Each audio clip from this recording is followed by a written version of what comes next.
With us now in studio, Coach DeMeco Ryans. Coach, congratulations. I want to start macro here because you play in so many close games, had another one against the Bears. And what's a key factor? It seems like the closeness of the team, the togetherness that you're building as a culture, however you want to word it. How helpful is that when you're trying to pull out a close game at the end, everybody sticking it together? That's very important, right? You have to know that no matter who's on the field, whatever unit is on the field, whether it's special teams, we're lining up for a field goal, it's offense, need a big play, defense needs a stop.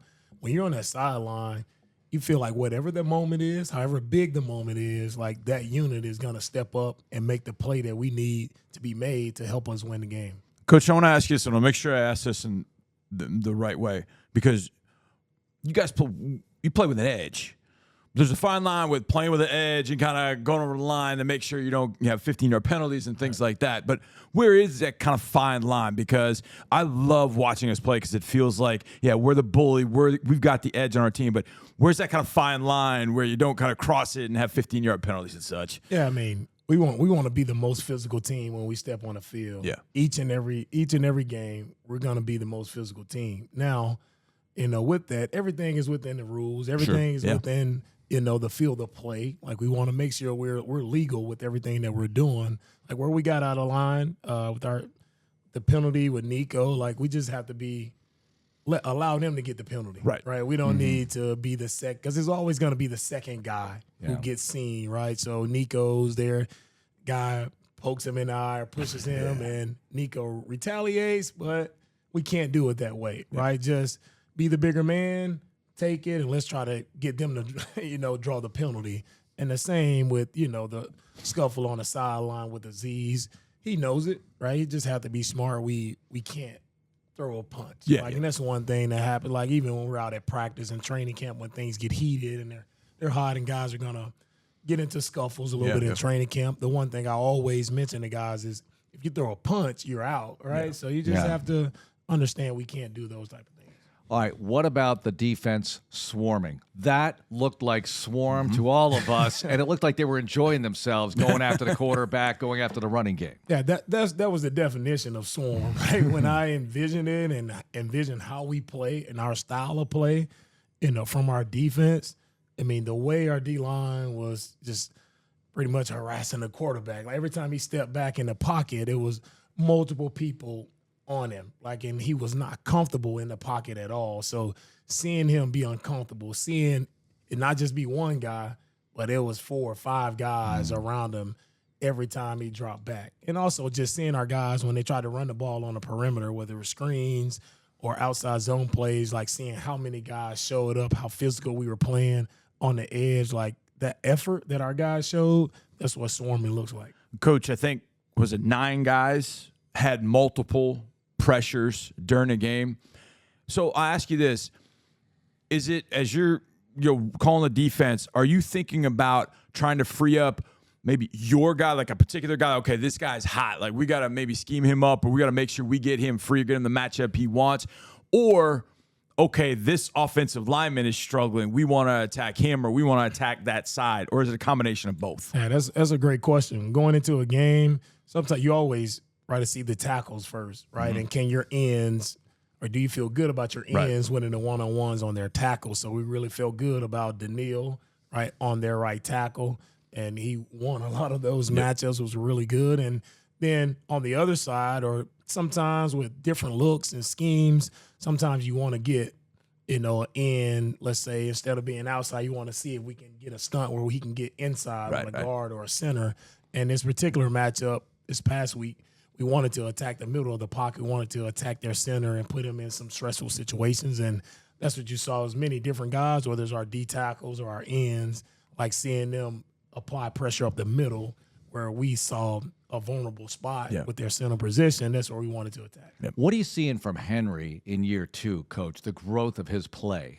I thought Henry tackled really well. I think this was one of his – I saw the confidence in Henry. I saw him – like flying around. He's playing patient, but when he needed to pull the trigger, he pulled the trigger, and he was on it. Like when I say he was physical, he was making plays sideline to sideline. That's what you want to see from Henry there. Kamari's probably a little mad at him.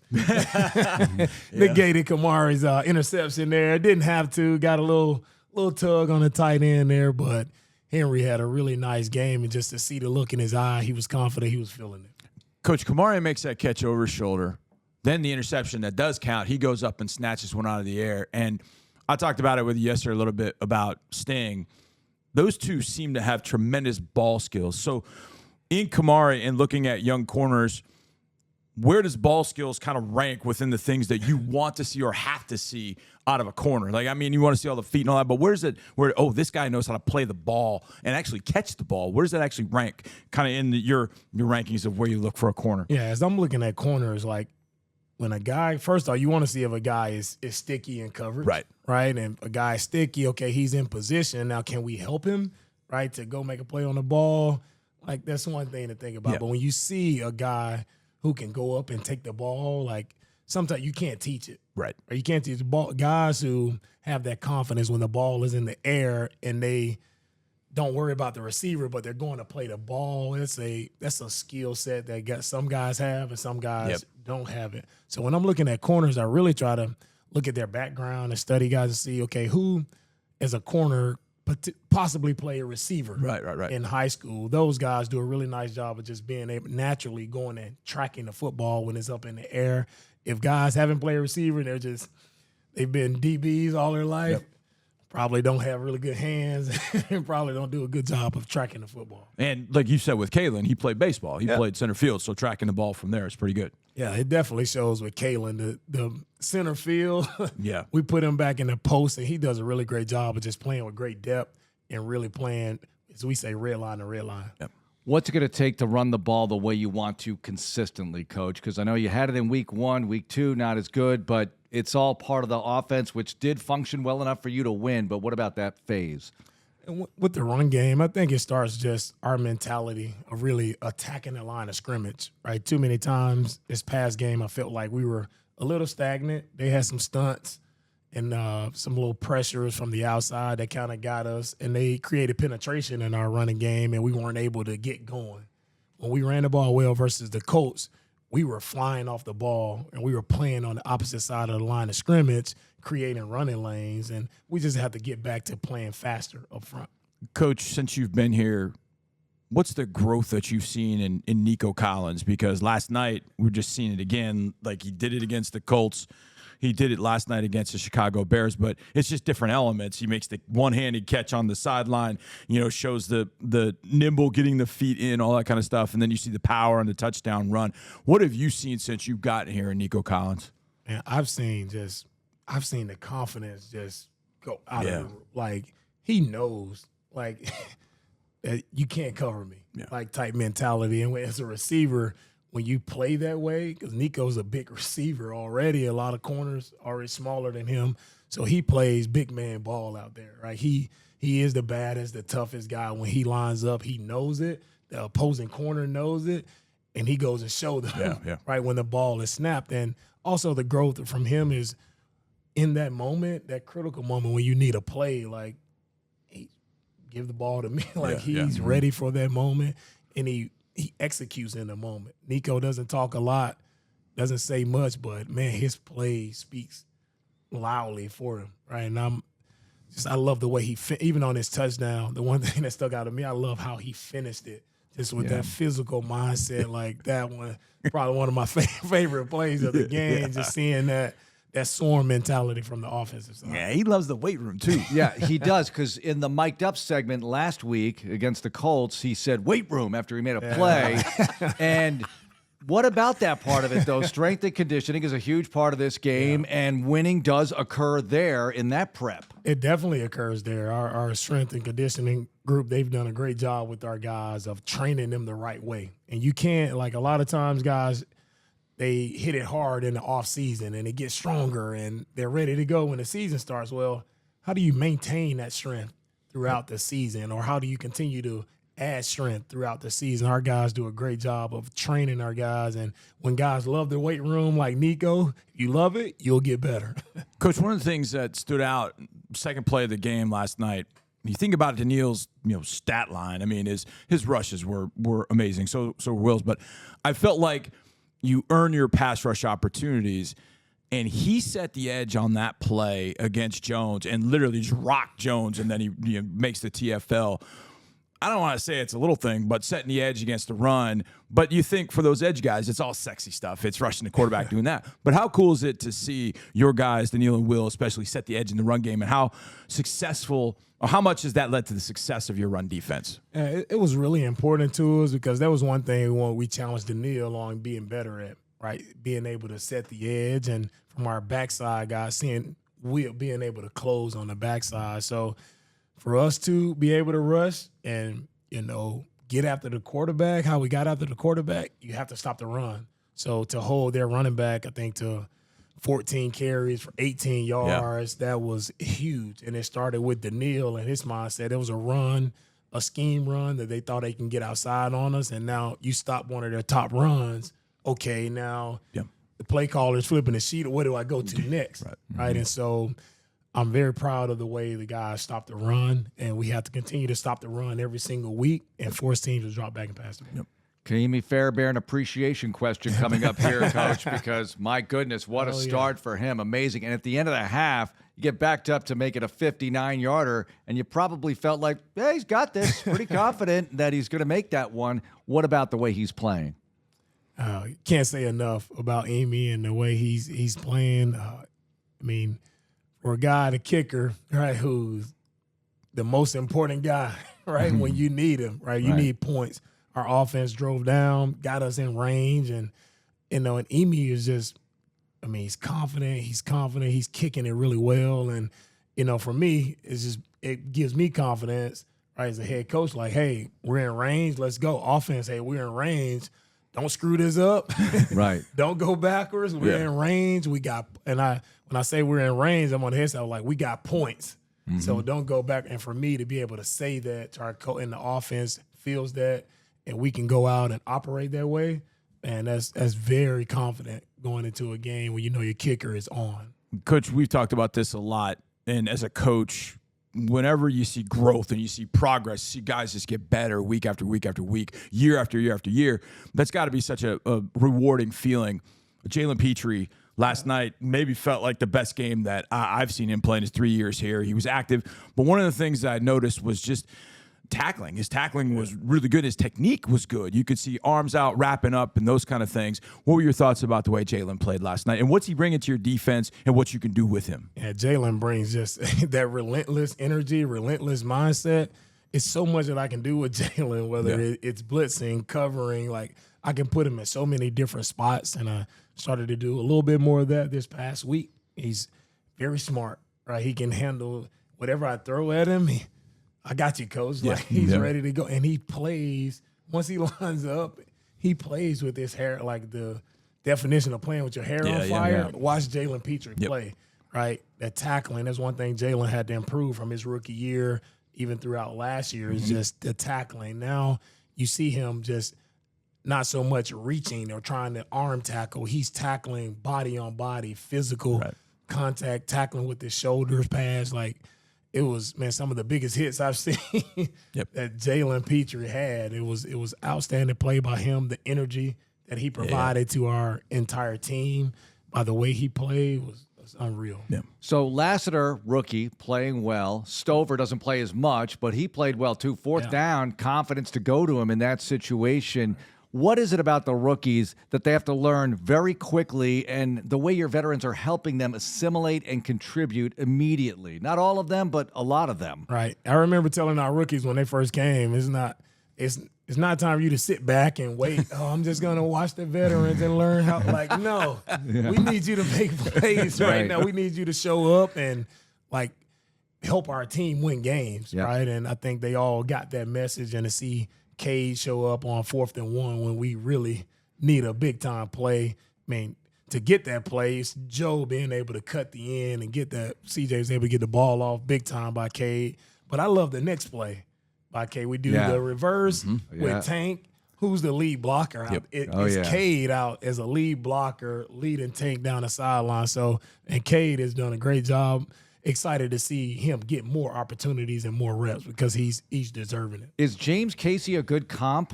Ooh, because he played a little fullback too. That is a good comp. James Casey, former teammate. Shout out to James. I think he's still he's coaching tight ends now in Cincinnati. Yep. Yeah, done a good job with him. Speaking of doing a good job, I don't know how far we are into our interview here, Marc, but far enough that we haven't gotten to.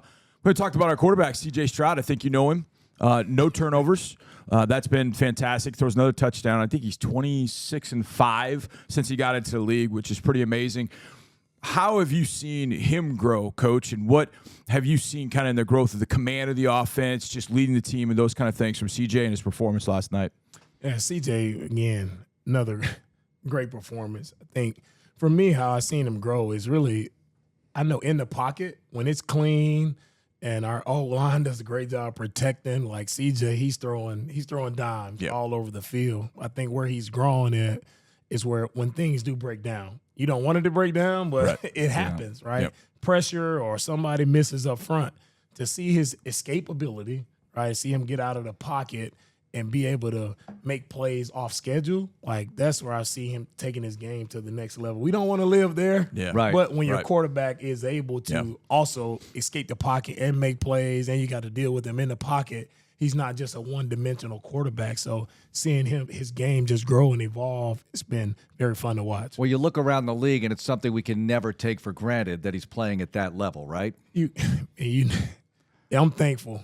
Yeah. Right, every time we go out to practice, watching him operate, we show up in games. Like to win in this league, you have to have a quarterback who can run the show, right? And to have such a young guy who's able to do that and provide confidence to our entire team, and have everyone behind him and seeing the throws and everything that he's capable of doing, like it's very confident, right? And I know how hard it is to win in this league. And you don't win if your quarterback does not play well. If your quarterback does not protect the football well, you don't win games, right? And so to see how he plays, how smart he is with protecting the ball, how smart he is just with running and operating the entire offense, and I'm so proud of CJ and so happy that we were able to get him. Coach, one of the things, it was about 2 o'clock in the morning. I couldn't sleep. So me neither. I was watching the game back, and I wasn't really listening, but then I heard them talk about CJ mentioning to the announce crew that he learned something from last year in talking to the veterans about going back and watching something positive about yourself. And he said he would watch the Ohio State-Georgia game because that was something that, he was very positive. I mean, that was a great game for him. It's one a lot of people talk about. And I thought that was kind of interesting to kind of think about it from that way. So as a coach, do you ever do that sometimes, just step back and just watch a game in which, you know what, we won the game, it was a great game. I want to watch this game and watch my team, how we led, not dive into the X's and O's, but just watch your team have success in a positive manner. You ever kind of done something like that, or are you just always in the X's and O's? No, man, I did it just today. Yeah. Just going back watching this game, I was having so much fun just sitting in my office. I'm late to my meeting. I'm sorry, guys. I was having so much fun just watching and the cool thing, it was just guy after guy and the style of play. It wasn't nothing about the X's and O's. It's like how our tight ends were blocking on the edge. Right. Like how LT just ejected one of their D tackles and then goes up and gets a safety. Just watching the style of play from everybody on our team, that excites me. And now when I go into a team meeting, what do I show? I'm showing all of those positive plays, right? So guys can imprint that in their brain, like this is how we play. This is our style. This is who we are. Everybody knows that we can get better, but let's not talk about that right now. Yeah. Let's hone in on the positive and let this just seep in and make sure this becomes who we are. Yep. All right, Minnesota, what can you tell us? I know it's relatively early in the week, but here you go, taking on an opponent that's 2-0, just beat the 49ers. What do you think, Coach? Yeah, really good team, 2-0. They're well coached. I think Kevin does a really good job there. Defensively, they're going to give us a lot of different looks. Right? They do a great job of disguising their looks, just watching them early. They're showing you one thing, and they're moving to something else. So for us, we're going to have to be able to handle when the picture changes on the defensive side, just making sure we go to the right spot with the football. Offensively, got Sam Darnold. Now Sam is a veteran, been around for a while. He'll play He played our defense last week. They played the Niners, run a similar scheme that we run. So it'll be some carryover there and see how we can attack him and make him uncomfortable. But they did a really good job on third down. They had a lot of third down conversions that kept drives going. So I already know going into the game, it's going to be how we operate on third down and how well we handle, the noise in Minnesota. We know it's a loud place, difficult to play. We handle that well on the offensive side, get off the field on third down, I think we'll be in a good spot. All right, I've got one more for you because on the Today Show, your staff in the cafe was featured making all the meals for the players, getting very specific individual requirements and requests, making sure everyone gets what they need to regen and refuel. What about the job they do and how important that is, Coach? Oh, our staff they're unbelievable. Anything that anyone needs, they are ready to serve. And I love all the people who work in there. They treat everyone with love. Every time you go in, they're always having a great day. You're going to be greeted with a smile, and however they can help, they're willing to help. And that's what sets them apart. Some of the staff has been here since I was playing. Yeah. And to see, some of them still around, still willing to reach out and help everybody around. It's just fun to see. And for me, sometimes I forget to eat lunch, and so I'm running around all hectic and crazy at times.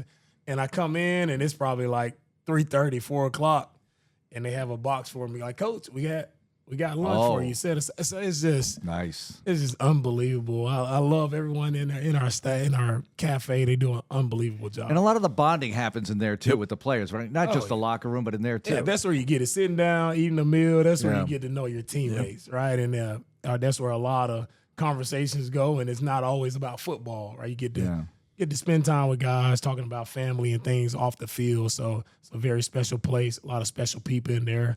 Love everyone who works in there. All right, Coach. Thanks a lot for joining us. Good luck this week. Thank you.